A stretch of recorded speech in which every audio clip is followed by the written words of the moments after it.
Hi everyone. I just wanted to give you a little update about my COVID journey. So I don't know if you guys know this, but I had COVID and so did my boyfriend, Jordan. And I didn't really feel like posting about it because I feel like it's kind of personal. But now that I'm on the other side of it, I feel like I want to be open and vocal about it because this can literally happen to anybody. So I was very lucky in my case where my COVID was very minor. But unfortunately for Jordan, he had to be hospitalized and it was very traumatic.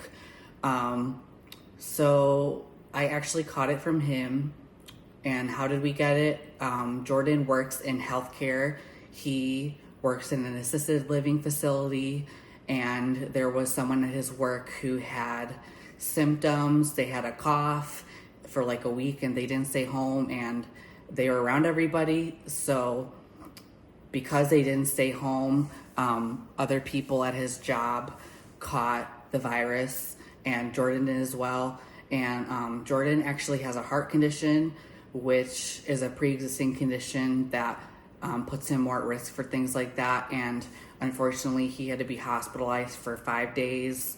His oxygen level was low at 89. And it was really bad. It was really scary. I couldn't see him for a week. I actually see him every single day. And so I did catch it from him. We've been pretty safe actually in terms of social distancing. Since the numbers have been so bad, we pretty much have been just like staying in. We don't really go out to the bars. We wear a mask everywhere, social distancing, all those things. We're both very careful especially because he works in healthcare. And when I was teaching in person in school, I didn't have a lot of students in my classes and the other students would be doing it virtually. And I would always wear a mask and I would yell at my students for wearing a mask. So we are two young people. We're both 25 who caught COVID and we are careful people. So it doesn't just affect old people or whatever. This disease can really affect everybody. If you look at the numbers, it's really scary.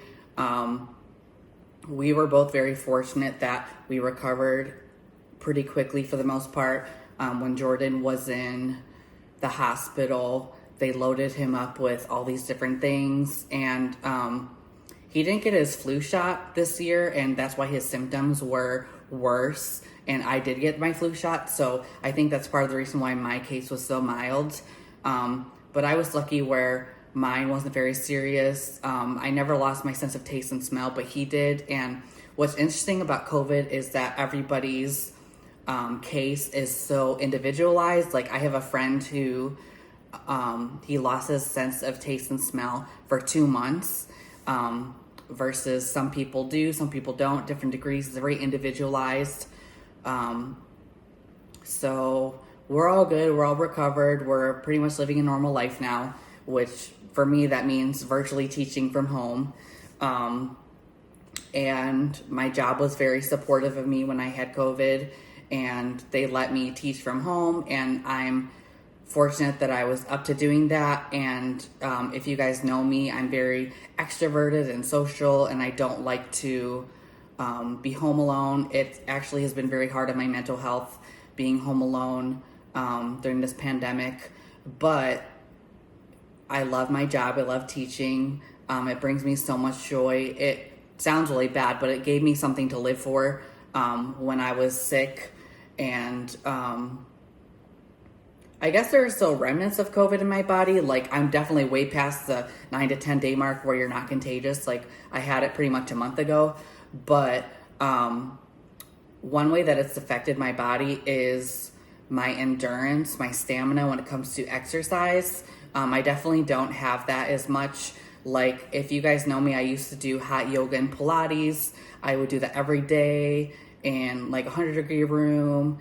And I discontinued my practice a couple months ago, and now I just do yoga from home on a wonderful app called Glow.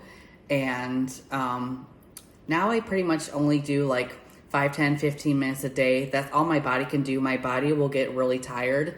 Or if I'm lifting something, like if I'm bringing in groceries and I'm bringing in a case of water, like I will be so tired and out of it and winded.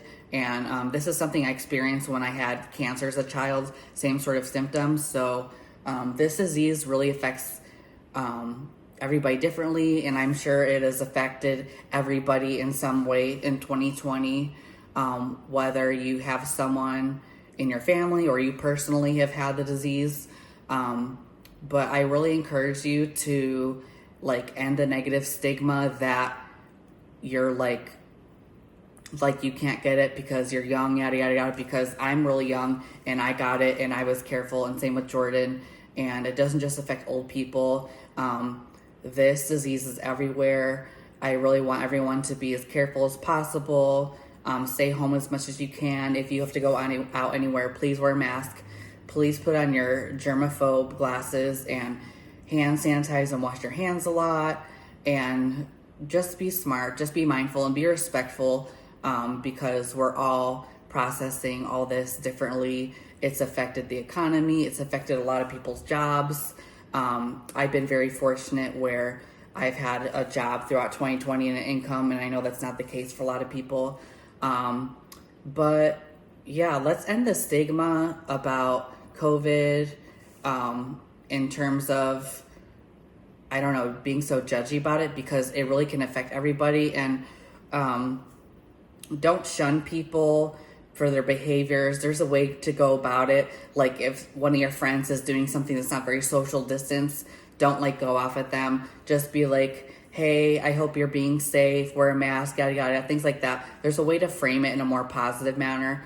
I just think in today's society we need a lot more positivity, understanding, and care going around, especially in such a hard time as 2020. So that being said, happy holidays. I encourage all you to make smart choices. I hope you all had a safe Thanksgiving and will have a safe Christmas or whatever you celebrate. And if you have any questions about COVID or my journey, I would love to talk to you and get a conversation going. Okay, bye.